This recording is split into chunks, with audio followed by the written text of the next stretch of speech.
Hey, what is up, citizens? This is President Vochelli back with another episode of Pokémon Snakewood. I need to train so I'm strong enough to get to Dewford. Yeah, I guess that'd be a logical place for you to go. But still, you're kind of far away from it. Definitely far away from safety. Especially with a Volgan dropping a Thunderbolt right on your Tailow's face. BAM!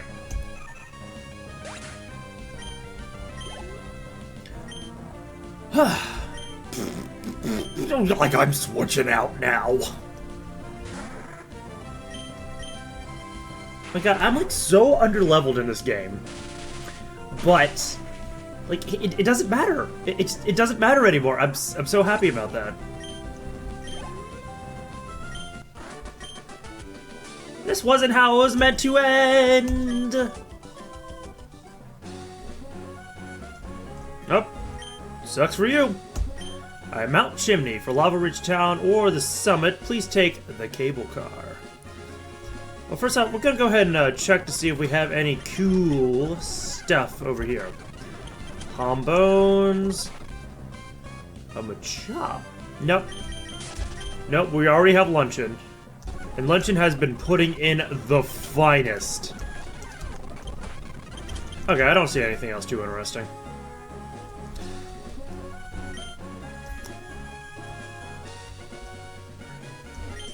Row! Oh, Frost Demon Cloth.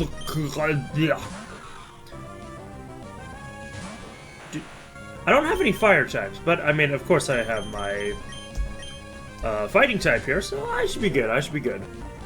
Ha!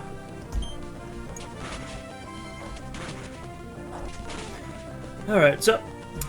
Hey, citizens, you know how I've been looking into graduate school? Well, I had a great opportunity today to actually meet one of the professors I want to work with in graduate school. Because that's how it works.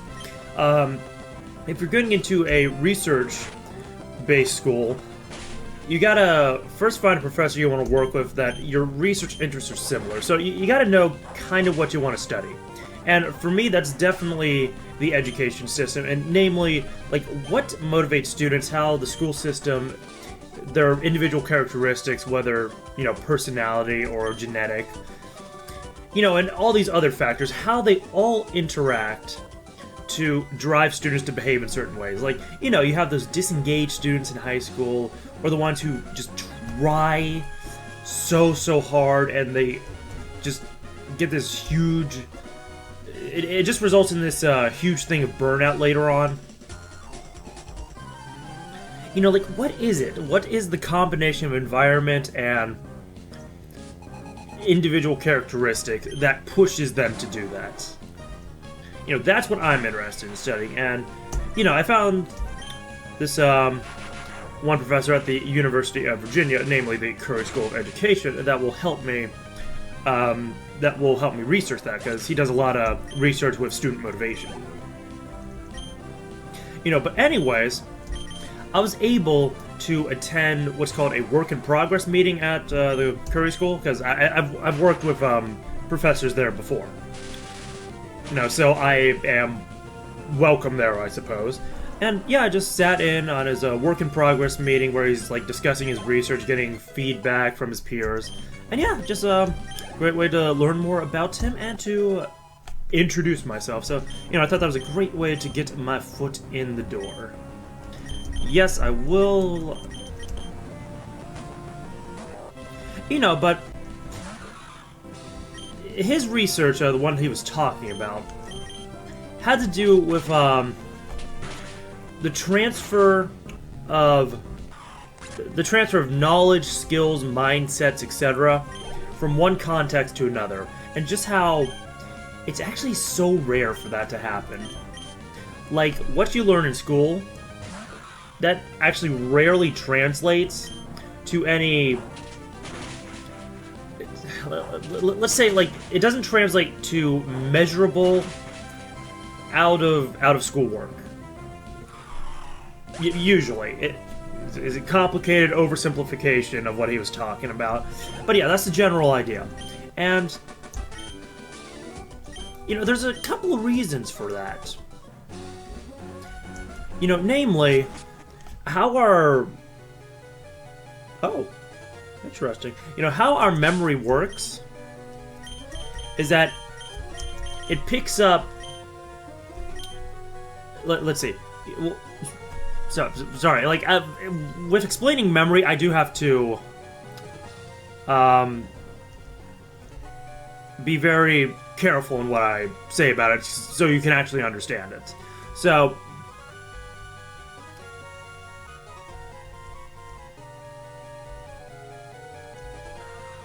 Oh, crud. Oh, okay. Okay, we're good now. We're good.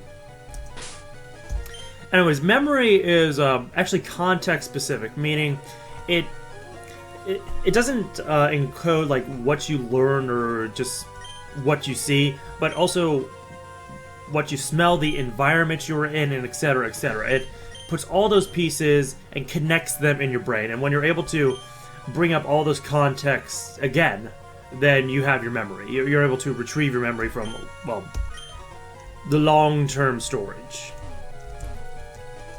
You know, so therefore, when you have a similar context for a piece of information you learn, or, you know, or something else. Oh shit, I need strength. I'm gonna arm thrust you. Then you are more easily able to retrieve that information. The problem is how education works. It kind of just goes through the content, right? It mostly just goes through content without expanding the number of contexts you can use that knowledge in. So when it actually comes down to it, you can't use that knowledge you learned in different contexts because you know the information you learn is not primed. Does that make sense, citizens? But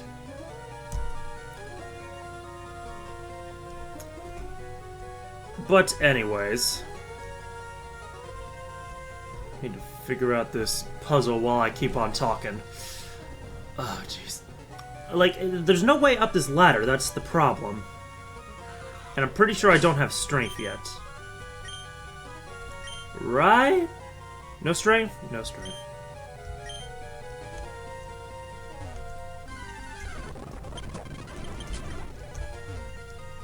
You know, like how... You know, and when I say school, I mostly mean high school.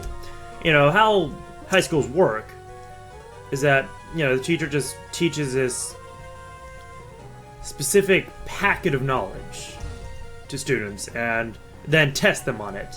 You know, but it's just testing that the knowledge is there, that they're able to study and recall the information in that one context, the test situation, not actually being able to use it in a real-life situation.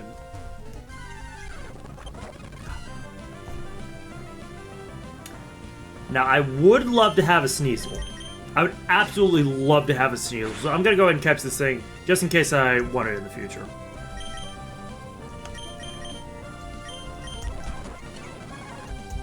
Okay, we're gonna spore you. Bam! Proceed to throw balls straight into your face. Get in the ball, you. Excellent. Excellent.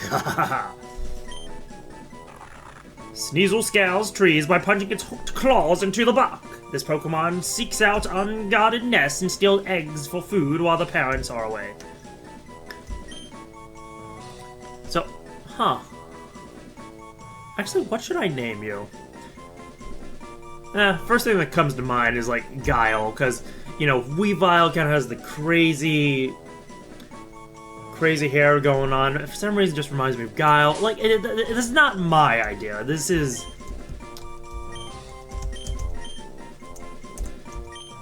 this is a common name for Sneasels-Weaviles, whatever.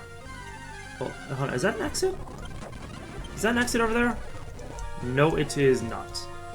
Okay.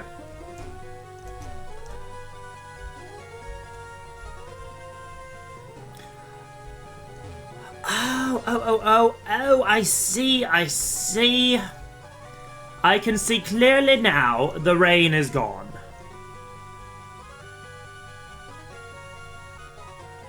I need to move down over there, but... Oh!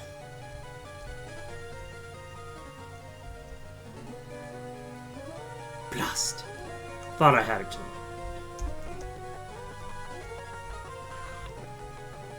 So anyways, I guess just to conclude my thoughts about education, like, without actual real-world experience with what you're learning in school, it's not particularly useful. You know, it's like when you're actually on the job and you have to use this information you learned, that you can actually do something with it. You know, that's why, like, the old system of apprenticeship, I think, worked a lot better, namely for higher education. You know, because you learn stuff specific to what you need for the job, and then you're able to put it into practice.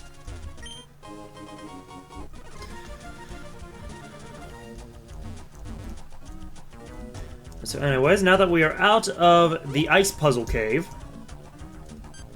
go ahead and talk to these monks up here. Ah, no, young warrior. You'll find the monster down in the desert, back through the frigid way. The monster? Is that what I have to do? I have to destroy a monster?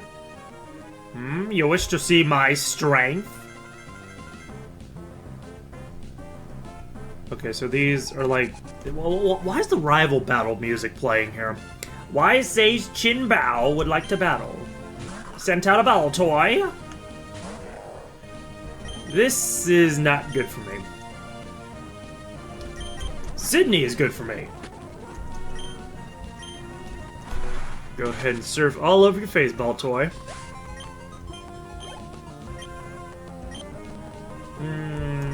Yeah, nah, I'm good. I'm good.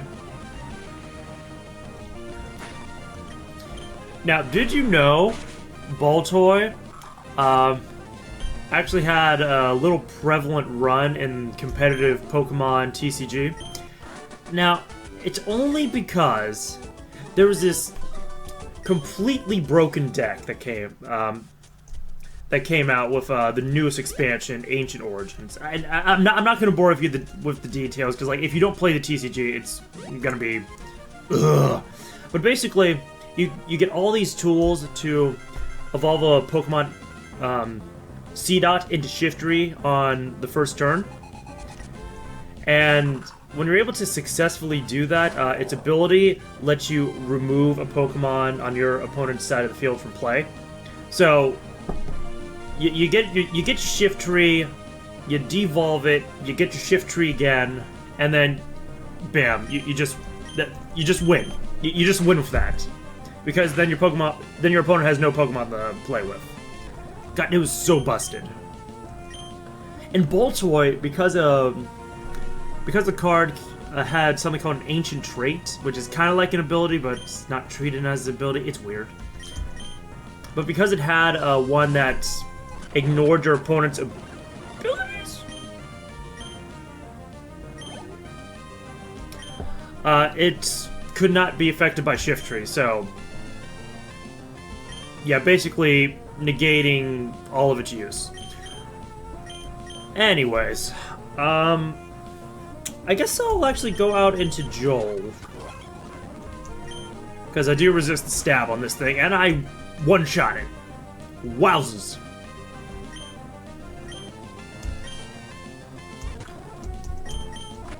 Oh, by the way, citizens, if you're interested in talking with me about, like, anything education-wise, I'm decently well-read in it. And I've thought about a lot of issues in it today. You know, I've been through school before. And I'm gonna go through school again. And at least the earlier, you know, at least at the high school level, it sucks. I really understand that, and you know, if you want to share your thoughts about it, whether you're in high school or college or whatever, I'll listen. I'll probably agree with what you're saying, because it's not the most pleasant experience. Simple as that.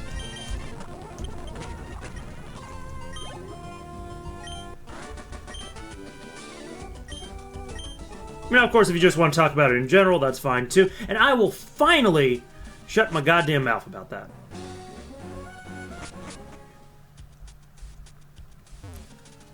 Oh, I thought there were like hidden paths over there.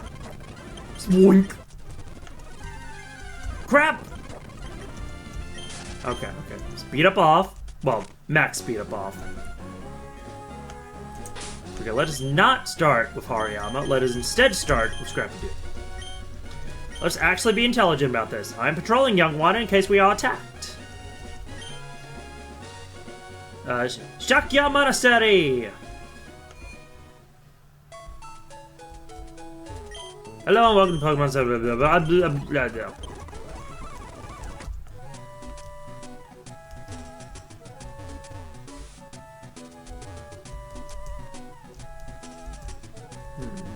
Okay, nothing down here. What's the place? Yeah, this place looks a lot like Sutopolis.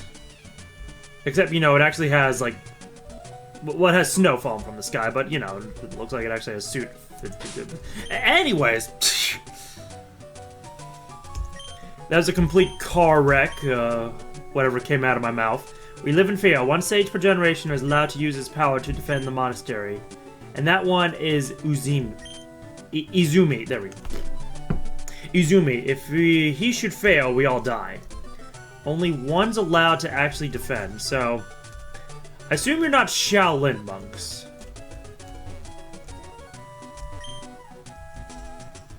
Oh, well, I guess this is where I get to stay. Hello, guest. You may rest here a while if you wish. Ooh, was that better? Oh, of course it is. It's a really weird statue of some sort. Okay, I can't go down. Thank you, invisible walls. The sage rotates slowly on his own axis despite being seated in the lotus position. Whoa. He is truly a powerful monk. See, okay. Damn, now those are yogic powers. This is Shaki...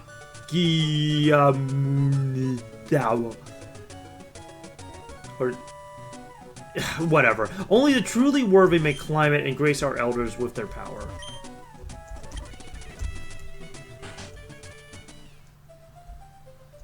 A voice thunders from the shadows. Unworthy! Get out! Get out!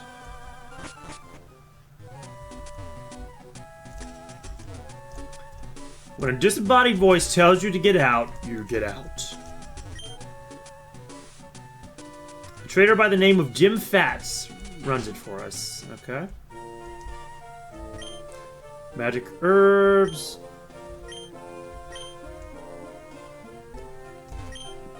We are forbidden to handle money by our law, so this trader kindly operates this shop for us.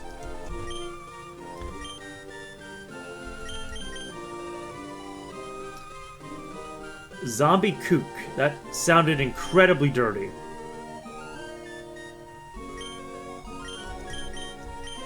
Actually, I'll definitely buy... yeah, I'll buy tons of these. Yeah, these are basically full heals. That also means I get to sell... oh, sorry, inventory manage. Let me skip all this. Wait. Oh, okay. Yeah, he literally stepped away from the counter saying, oh, I'm gonna get the items you asked for. Like, wait, what shopkeeper ever did that? These statues are of the Barkesh, the man who revealed the ultimate truth of reality to the world. Barkesh didn't look like a man? Don't be foolish. We live... okay, right. Wait, is there anything all the way to the left over here? Just an enclosed little courtyard.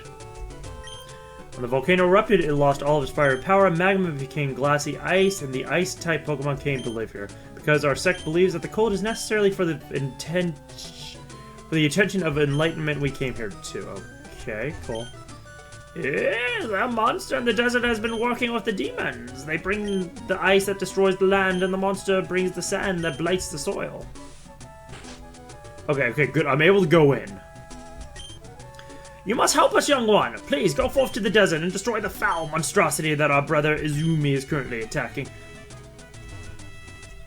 But Professor Birch told me to go here first. You don't understand what they're saying. It's some old, forgotten language. Speak English! This is America! Can't speak English, go back to the country! I'm watching this debate. Our sect believes that debating helps one to fully comprehend the Dhamma of Barkesh.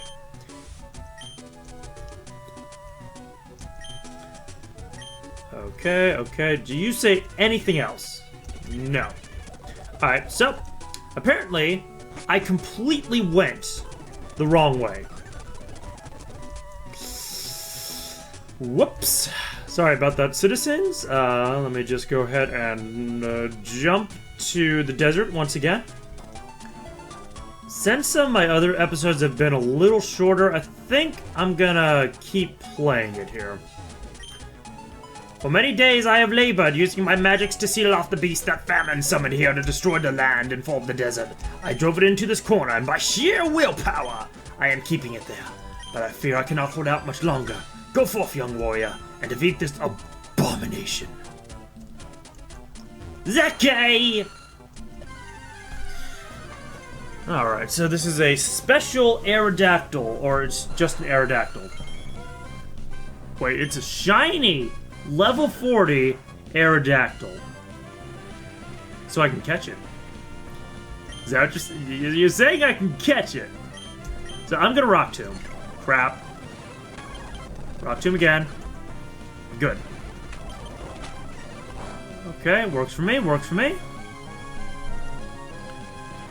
Because, you know, I do want to be a little faster than this thing. Alright, so I'll go out into Joel.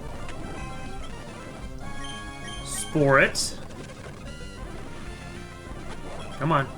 There we go. And now cut. Cut you again.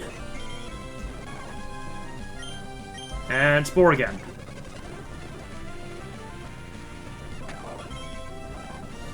Okay. Go ahead and throw the Great Ball. Alright, come on. Let me catch the shiny Aerodactyl. I would love to use an Aerodactyl in an LP. I would absolutely love it.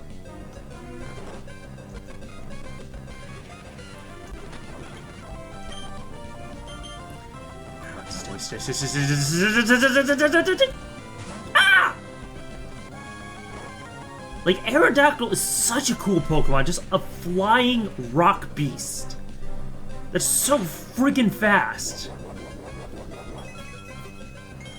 You know, and in the original generation of Pokemon, like, Aerodactyl was one of those Pokemon, like, you heard about, but you didn't know how to get. Because, you know, you had to know to go to Pewter City, cut down the bush, go into the secret area of the museum, and then pick up the old Amber. And then only later in the game would you be able to revive it into an Aerodactyl. Aerodactyl, the fossil Pokemon. Aerodactyl is a Pokemon from the age of dinosaurs that was regenerated from the genetic material extracted from Amber. It is imagined to have been the king of the skies in ancient times. Okay, so what should I name you? What should I name you?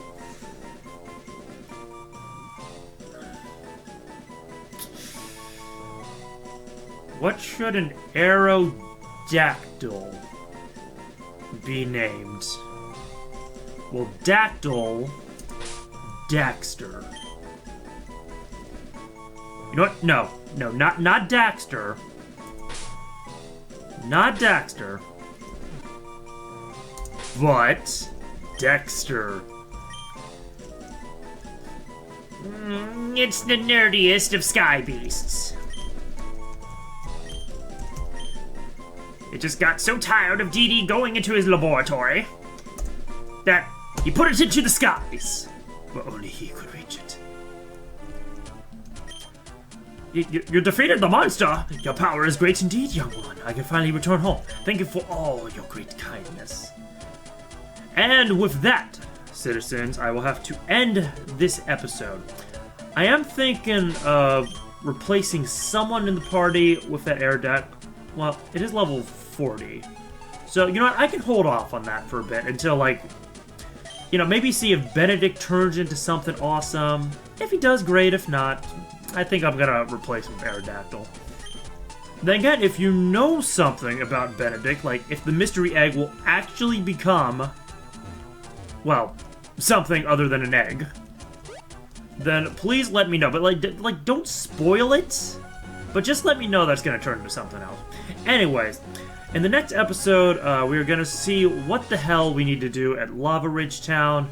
And don't worry, I'm just gonna go and start right back up from the monastery. So thanks for watching. If you liked the video, do the whole like and subscribe. That shows me you liked the video and just supporting my channel. It's awesome. It's just plain awesome. And thanks again for watching. And this has been President Vochelli, signing off. Thanks for watching, citizens. To stay up to date on my content, be sure you're subscribed to me and following me on Twitter and or Facebook, links to which are in the description below. If you liked that video, be sure you click on that like button because #logic. And if you are feeling charitable, consider donating to Extra Life, which is a group that gives all donations to the Children's Miracle Network, which is a charity that helps fund equipment and treatments for kids. You can find a link to that in the description below. And with all of that said, thanks again for watching. And this has been President Vochelli, signing off.